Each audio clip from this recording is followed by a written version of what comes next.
ونفعنا وعلومهم أجمعين. بسم الله الرحمن الرحيم. الحمد لله رب العالمين، والصلاة والسلام على النبي الكريم وعلى آله وصحبه أجمعين ومن تبعهم بإحسان إلى يوم الدين. أما بعد، وبالسند المتصل منا إلى الإمام البخاري رحمه الله تعالى أنه قال: باب المسلم من سلم المسلمون من لسانه ويده. اے ھذا باب، اس سے پہلے میں باب کے اوپر بحث کر چکا ہوں کہ اس کا اعراب کیا کیا ہو سکتا ہے، اس لیے یہاں پر بس صرف ھذا باب بتاتا ہوں، باقی آپ سمجھ لینا۔ یہ باب ہے اس سلسلے میں کہ مسلمان وہ ہے جس کی زبان اور ہاتھ سے مسلمان محفوظ رہیں۔ اس باب کا مقصد کیا ہے؟ امام بخاری رحمۃ اللہ علیہ نے یہ باب کیوں قائم فرمایا ہے، کیا ثابت کرنا چاہتے ہیں؟ تو شراح کرام نے لکھا ہے کہ ما قبل کا باب کلی کے درجے میں تھا، اور المسلم من سلم المسلمون من لسانہ و یدی والا باب جزئی کے درجے میں ہے۔ دوسری بات، مرجئہ اس بات کے قائل تھے کہ ایمان صرف تصدیق قلبی کا نام ہے، اعمال کی کوئی حیثیت نہیں ہے ان کے یہاں، نیز معصیت بھی مضر نہیں ہے ان کے یہاں۔ امام بخاری رحمۃ اللہ علیہ یہ باب قائم کر کے ان پر رد کر رہے ہیں اور بتلا رہے ہیں کہ ہم نے جو باب قائم کیا ہے، ہم نے حدیث کے الفاظ ہی کو ترجمۃ الباب بنا دیا ہے، اور جس کا مفہوم یہ ہے کہ مسلمان تو وہ ہوتا ہے جس کے زبان اور ہاتھ سے دوسرے مسلمان محفوظ رہیں، اور اگر ایمان صرف تصدیق قلبی کا نام ہوتا، اگر صرف اور صرف تصدیق قلبی ہی سب کچھ ہوتی تو اس کو نہیں بلکہ کہا جاتا مسلمان وہ ہے جو دل سے ایمان لائے، بس یہ سب اعمال نہ ہوتے۔ تو ان اعمال کا ذکر کرنا اس بات کی علامت ہے کہ ایمان کے ساتھ یہ چیزیں ضروری ہیں، لازم ہیں۔ امام بخاری رحمۃ اللہ علیہ کی عادت شریفہ یہ ہے کہ وہ دیکھتے ہیں کہ حدیث کا کوئی جامع لفظ اگر ان کے منشا کے مطابق مل جاتا ہے جو باب وہ قائم کرنا چاہتے ہیں، تو وہ اپنی طرف سے کوئی لفظ لانے کے بجائے نبی اکرم صلی اللہ علیہ وسلم والا ہی لفظ اختیار فرما لیتے ہیں اور اسی کو ترجمۃ الباب بنا دیتے ہیں۔ یہاں بھی اسی طریقے سے ہے۔ قبل اس کے کہ آپ سند پڑھیں، حدیث پڑھیں، یہیں پر حدیث کا مفہوم سمجھ لیں۔ اللہ کے نبی صلی اللہ علیہ وسلم نے فرمایا: المسلم من سلم المسلمون من لسانہ و یدہ۔ اس میں فرمایا گیا ہے مسلمان وہ ہے کہ جس سے دوسرے مسلمان محفوظ رہیں۔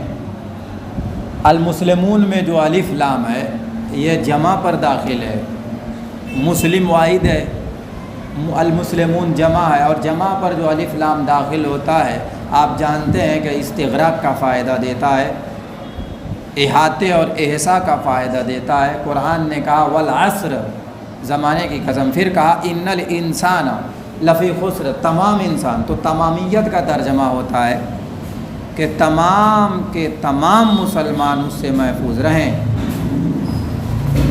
اللہ کے نبی صلی اللہ علیہ وسلم نے حدیث جس وقت بیان فرمائی ہے تو ظاہر ہے دارالاسلام میں بیان فرمائی ہے، اور دارالاسلام میں سابقہ کن سے رہتا تھا؟ عام طور سے مسلمانوں سے رہتا تھا، تو سابقہ جن سے پڑھتا تھا اللہ کے نبی صلی اللہ علیہ وسلم نے انہی کو سامنے رکھ کر کے فرما دیا: المسلم من سلم المسلمون، مسلمان وہ ہے جو مسلمان وہ ہے کہ جس سے دوسرے مسلمان محفوظ رہیں۔ اس کا یہ مطلب نہیں ہے کہ مسلمان کے علاوہ غیر مسلم وغیرہ یا جانور وغیرہ چرند پرند وغیرہ محفوظ نہ رہیں، اس کا ہرگز یہ مطلب نہیں ہے۔ یہ اغلبی اور اکثری طور پر جن سے سابقہ تھا، چونکہ وہ مسلمان تھے، اس لیے اللہ کے نبی صلی اللہ علیہ وسلم نے مسلمان کا لفظ بیان فرما دیا، ورنہ محدثین اور علماء دین نے تحقیق کے ساتھ یہ بات بیان فرمائی ہے کہ جس سے لوگ محفوظ رہیں، مطلب چاہے وہ مسلمان ہو غیر مسلم ہو، حتیٰ کہ شریعت اسلامیہ اور شریعت مطہرہ میں جانوروں کو بھی تکلیف پہنچانا منع ہے، جائز نہیں ہے۔ اب سوال پیدا ہوتا ہے کہ اس میں اگر غیر مسلمین بھی داخل ہیں تو غیر مسلمین کون سے غیر مسلمین داخل ہیں؟ ایک غیر مسلم مصالح ہوتا ہے اور ایک غیر مسلم محارب ہوتا ہے۔ مصالح کا معنی یہ ہے کہ وہ آپ سے صلح کر بیٹھا ہے، چاہے وہ ذمہ ہو، آپ کے ذمے میں رہتا ہو، یا صلح کیا ہوا ہے، آپ کے دیار میں رہتا ہو، آپ کے ملک میں رہتا ہو یا کہیں اور رہتا ہو، تو مصالح جو ہے، جس کو آپ مستامن بھی کہہ سکتے ہیں، ذمی کہہ لیجیے، سب اس میں آئیں گے۔ تو ایسے شخص کو تکلیف پہنچانا جائز نہیں ہے، ورنہ آپ مسلمان نہیں رہیں گے۔ مسلمان سے مراد کامل مسلمان، کچھ لوگوں نے کہا، ٹھیک ہے، کامل مسلمان، خالص مسلمان، اعلیٰ افضل مسلمان اس میں داخل، ٹھیک ہے۔ تو اب مصالح اگر کافر ہے تو پھر اس کو تکلیف پہنچانا جائز نہیں ہے، لیکن اگر محارب ہے تو ایسی صورت میں تکلیف کی کیا بات کرتے ہیں؟ اس کو تو قتل ہی کرنا جائز ہے بھائی، جو محارب ہے، اور اس کی تو باقاعدہ فضیلت ہے۔ اس لیے یہاں پر مصالح کافر داخل ہے، کس میں؟ تکلیف سے محفوظ رہنے میں، کہ آپ اس کو بھی محفوظ رکھیں۔ فرمایا گیا مسلمان وہ ہے جس سے دوسرے مسلمان محفوظ رہیں، یعنی جس کی زبان سے اور جس کے ہاتھ سے۔ توجہ دیجیے گا، اللہ کے نبی صلی اللہ علیہ وسلم اغلبی اور اکثری اعتبار سے جس سے تکلیف پہنچتی ہے، صرف انہی اعضاء کا ذکر فرما رہے ہیں کہ زبان سے، چونکہ عام طور سے اولے والا میں انسان زبان ہی سے برا بھلا کہتا ہے، جو کچھ بھی کہتا ہے برا بھلا پہلے زبان سے کہتا ہے، اس کے بعد ڈنڈا ہاتھ پیر چلاتا ہے۔ اس لیے مقدم کیا گیا، اللہ کے نبی صلی اللہ علیہ وسلم افصح العرب والعجم تھے، افصح الانس والجن تھے، اتنا فصیح لفظ لا رہے ہیں کہ ہر ایک چیز کی رعایت ہو رہی ہے۔ زبان کو مقدم کیا کہ زبان سے زیادہ تر تکلیفیں پہنچتی ہیں اور اول وہلا میں پہنچتی ہیں، اور ابتدا زبان ہی سے ہوتی ہے، پھر اس کے بعد جا کے مارکاٹ ہوتی ہے۔ پھر فرمایا وَيَدِهِ، اور ہاتھ سے بھی محفوظ رہے، پیر سے بھی، سر سے بھی، کان سے بھی، ہر چیز سے محفوظ رہے۔ پھر دو چیزوں کو کیوں کہا گیا؟ جب آپ اکثر و بیشتر زبان سے تکلیف پہنچتی ہے اور اکثر و بیشتر ہاتھ سے تکلیف پہنچتی ہے، اس لیے ان دونوں چیزوں کا ذکر بطور خاص کیا گیا۔ مطلب یہ ہے کہ کسی طرح بھی تکلیف نہ پہنچے۔ اب میں روایت پڑھتا ہوں، اس کے بعد حدیث کا دوسرا جملہ بھی بیان کروں گا، ذرا توجہ دیجیے گا۔ وبه قال حدثنا آدم بن ابی ایاس قال حدثنا شعبۃ عن عبد اللہ بن ابی الصفر۔ یاد رکھیے، ابو الصفر کنیت کے طور پر جب آئے صفر کا لفظ تو یہ فا کے زبر کے ساتھ ہے، اور اگر نام کے طور پر آئے تو صفر رہے گا، سمجھ رہے ہیں؟ کنیت کے طور پر آئے تو صفر، اور نام کے طور پر آئے تو صفر۔ یہاں کنیت کے طور پر آیا، اس لیے ان عبداللہ ابن ابی الصفر پڑھیے گا۔ کیا پڑھیے گا؟ ان عبداللہ ابن ابی الصفر۔ جی آگے دیکھیے، آدم ابن ابی ایاس کے بارے میں لکھا ہے کہ یہ ابو الحسن العسقلانی ہے، اور شعبہ ابن الحجاج اس سے پہلے بھی آ چکے ہیں۔ عبداللہ ابن ابی الصفر یہ واضح ہے، ان کی کنیت آ ہی چکی ہے۔ اسماعیل ابن ابی خالد مراد ہیں، اور شعبی یہ کون ہے؟ تو عامر ابن شراحیل شعبی ہیں۔ طلبہ اس سلسلے میں غلطی کرتے ہیں، عامر ابن شرحبیل کہہ دیتے ہیں، جبکہ یہ غلط ہے، عامر ابن شراحیل الشعبی، شعبی بھی نہیں ہے یہ لفظ شعبی ہے، اور ان کا نام عامر ابن شراحیل ہے۔ یہ نسبت ہے حمدان کے بطن میں سے ایک شعب ہے، الی شعب بطن من حمدان، ٹھیک ہے۔ اور جو آگے عبداللہ ہیں، یہ حضرت عبداللہ ابن عمرو ابن العاص ہیں رضی اللہ تعالی عنہ۔ تو ان عبداللہ ابن ابی الصفر، پھر آگے ہے، یہ عطف ہے، ان عبداللہ و اسماعیل عن الشعبی عن عبداللہ ابن عمرو عن النبی صلی اللہ علیہ وسلم قال المسلم من سلم المسلمون من لسانہ و یدہ۔ مسلمان وہ ہے جس کی زبان اور ہاتھ سے سب مسلمان محفوظ رہیں۔ ذرا توجہ رہے، اگر مسلمان محفوظ نہ رہیں تو وہ مسلمان نہیں رہے گا۔ حدیث کا ظاہر یہی بتلاتا ہے کیا بتلاتا ہے بھائی؟ کہ وہ مسلمان نہیں رہے گا۔ تاہم حدیث کا ظاہری مفہوم یہاں مراد نہیں ہے، بلکہ اگر انسان کے اعمال میں کمزوری آ جائے، شریعت کے امور کی پابندی نہ کر سکے، لیکن وہ عمل ایمان سے نکالنے والا نہ ہو، تو ایسی صورت میں وہ مومن رہے گا، کافر نہیں ہوگا۔ یہ سب جو اعمال ہیں، تکلیف پہنچانا، یہ انسان کو اس کے ایمان سے نکالتے نہیں ہیں۔ پھر حدیث میں جو کہا گیا ہے کہ مسلمان وہی ہے کہ جس کے زبان اور ہاتھ سے دوسرے مسلمان محفوظ رہیں۔ اس کا مطلب اگر محفوظ نہیں ہے تو وہ مسلمان نہیں رہے گا۔ تو علماء نے لکھا حدیث کا ظاہر مراد نہیں، بلکہ مطلب یہ ہے کہ مومن کامل اور مسلم کامل مراد ہے کہ کامل مسلمان وہ ہے جس کے ہاتھ اور زبان سے دوسرے مسلمان محفوظ رہیں۔ علامہ انور شاہ کشمیری رحمۃ اللہ علیہ محدث جلیل ہیں، فقیہ نبیل ہیں اور زبردست حنفی علماء کے امام ہیں، محقق ہیں۔ ویسا حافظہ اللہ نے ہمارے مطالعے اور نظر سے تو نہیں گزرا کہ علماء دیوبند میں سے کسی کو اللہ نے ویسا حافظہ دیا ہو۔ خیر، ان کی درسی تقریر ہے فیض الباری جو بخاری کی شرح ہے۔ علامہ میرچی رحمۃ اللہ علیہ جو ان کے شاگرد ہیں، انہوں نے ترتیب دی ہے، جمع کیا ہے اور شائع کیا ہے۔ تو اس کے اندر لکھا ہے کہ یہ جو باب ہے اور یہ جو حدیث ہے، تو یہ تنزیل الناقص بمنزلۃ المعدوم کی قبیل سے ہے کہ مسلمان وہ ہے کہ جس کی زبان اور ہاتھ سے دوسرے مسلمان محفوظ رہیں۔ تو تنزیل الناقص یعنی اگر دوسرے مسلمان اس کی ہاتھ اور زبان سے محفوظ نہ رہیں تو وہ ناقص ہوا نا، اور اس ناقص کو معدوم کے درجے میں رکھ کر کے کہہ دیا گیا کہ گویا مسلمان رہے گا ہی نہیں۔ اس کے اسلام میں کمی آئی، ایمان میں کمی آئی، لیکن اس کمی کو معدوم کے درجے میں رکھ دیا گیا کہ اسلام ہی ختم ہو گیا۔ سمجھ رہے ہیں؟ یہی وجہ ہے کہ ہمارے اکابر علماء دین میں سے بہت سے علماء نے لکھا ہے کہ ایسے مقامات پر جہاں لوگوں کو تحدید اور توبیخ مقصود ہو، تحذیر مقصود ہو، ایسے مقامات پر اس حدیث کو ظاہر ہی مفہوم بتلانا چاہیے اور کامل وغیرہ کے کوئی وضاحت نہیں کرنی چاہیے، تاکہ منشأ نبوی صلی اللہ علیہ وسلم علی حالہ ہی باقی رہے، کہ لوگوں میں ڈر پیدا ہو، لوگوں میں خوف پیدا ہو، جس کی وجہ سے لوگ اس طرح کے اعمال سے بچیں۔ آپ کہیے کہ وہ شخص مسلمان ہے جس کے ہاتھ اور زبان سے دوسرے مسلمان محفوظ رہیں، مطلب یہ ہے کہ اگر محفوظ رہیں تو وہ کیسا مسلمان جی؟ وہ مسلمان نہیں ہے۔ اگرچہ آپ فتویٰ یہ نہیں دیں گے لیکن حدیث کا ظاہر تو یہی بتاتا ہے۔ مفتیان یہ فتویٰ تو نہیں دیں گے لیکن حدیث کا ظاہر یہی بتاتا ہے۔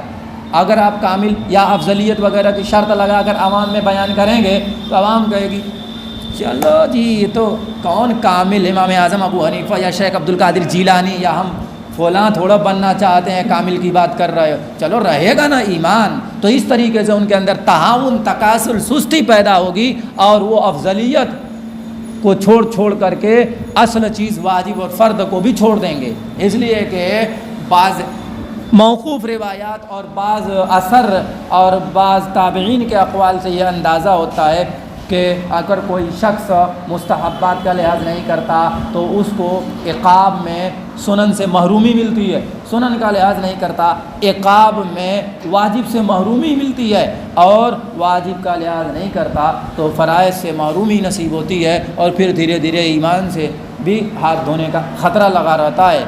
اس لیے چاہیے یہ کہ جو اس طرح کے تحذیر الناس والے مقامات ہیں تو ان کو انہی حال پر رکھا جائے، اس میں کمال وغیرہ کی شرط بیان نہ کی جائے۔ البتہ طلباء کو، علماء کو اور خواص کا جو مجمع ان میں یہ وضاحت ضروری ہے، ورنہ کبھی یہ جھگڑنے ہی لگیں کہ وہ کافر ہو گیا، فتویٰ ہی دے دیں کہ کافر ہو گیا۔ نہیں، کافر نہیں ہوا۔ کیوں؟ اس لیے کہ حدیث اس کے معارض ہے۔ صریح حدیث بخاری شریف کی اور دیگر حدیث کی کتابوں میں موجود ہے کہ من قال لا الہ الا اللہ مخلصا دخل الجنہ، اس میں عمل کی کوئی شرط آگے نہیں لگائی گئی۔ اس سے یہ بات جان لی گئی کہ یہاں کمال مراد ہے، ورنہ تو وہ جنت میں داخل ہی نہ ہوتا۔ اس میں تو صرف یہ ہے کہ صدق دل سے کلمہ لا الہ الا اللہ پڑھ لیا، وہ جنت میں داخل ہوگا۔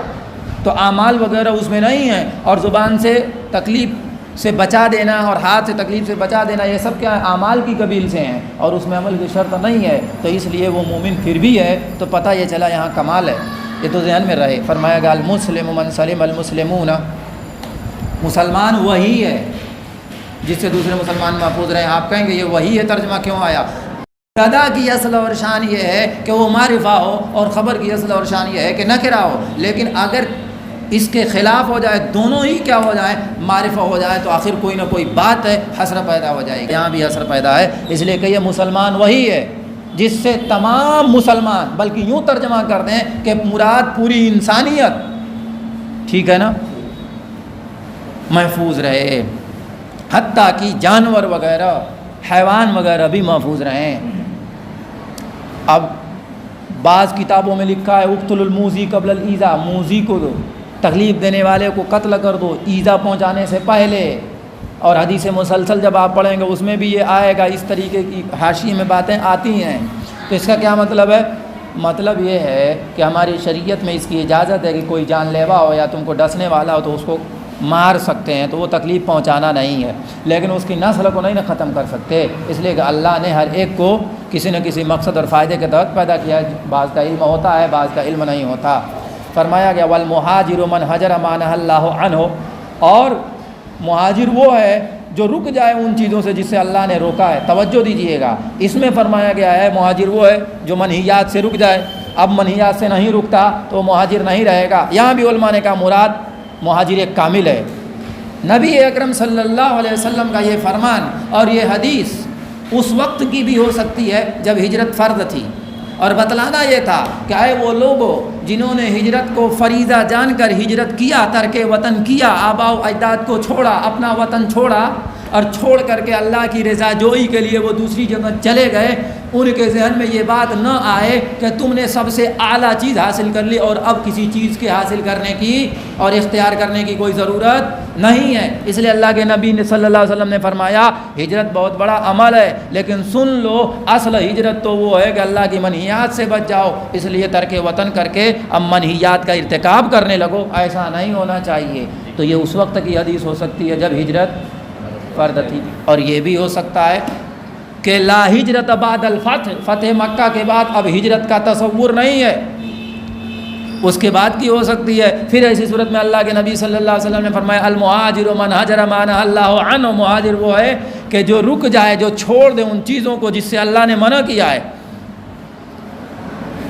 تو بعد کی ہو سکتی ہے، تو اس کا کیا مفہوم ہوگا؟ اس کا مفہوم یہ ہوگا کہ کچھ لوگ بعد میں آئیں گے، فتح مکہ کے بعد ہجرت ختم، مثال کے طور پر ہجرت ختم، اب ان کو افسوس ہوگا کہ ہجرت کا اتنا اعلیٰ قسم کا ثواب تھا، ہم کیسے حاصل کریں؟ اللہ کے نبی صلی اللہ علیہ وسلم نے فرمایا سنو جی، اصل تو مہاجر وہ ہے جو منہیات کو چھوڑ دے، تم منہیات کو چھوڑ دو، ہجرت کا ثواب پاؤ گے۔ تو دونوں ہو سکتا ہے۔ شارحین نے لکھا المہاجر من حجر ما نہی اللہ عنہ، یہ بات ہو گئی۔ ہجرت کی کتنی قسمیں ہیں؟ اب تو وقت نہیں ہے، 7:41 ہو گیا، سمجھ رہے ہیں نا؟ یہاں تو 2 قسم نکل گئی،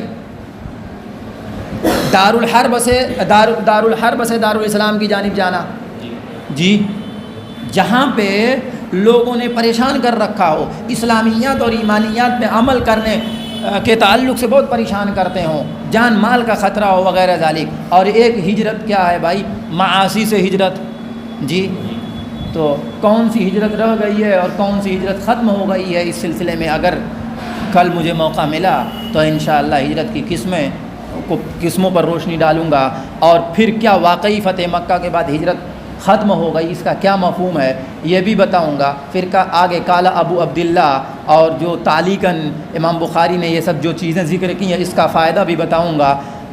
اس میں اہم فائدہ یہی ہے کہ اس میں بعض جگہ عامر ابن شراحیل شابی کا اوپر چونکہ نام نہیں آیا تھا، یہاں نام ذکر کر دیا گیا ہے، اور کہیں پہ ان آیا تھا، یہاں پہ صراحت کر دی ہے، اور کہیں پہ صرف عبداللہ آیا تھا اور اس میں عبداللہ ابن عمرو کی صراحت کر دی ہے کہ مراد عبداللہ ابن عمرو ہیں۔ اصل میں عام طور سے ہوتا یہ ہے کہ عبداللہ جب مطلق آئے تو عبداللہ ابن مسعود مراد ہوتے ہیں، تو کہیں ذہن ادھر نہ چلا جائے، پہلی سند میں صرف عبداللہ آیا تھا تو یہاں بتا دیا کہ عبداللہ ابن عمرو ابن العاص مراد ہیں۔ تو یہ سب فوائد ہیں، اس لیے امام بخاری نے تعلیق بھی ذکر کی ہے۔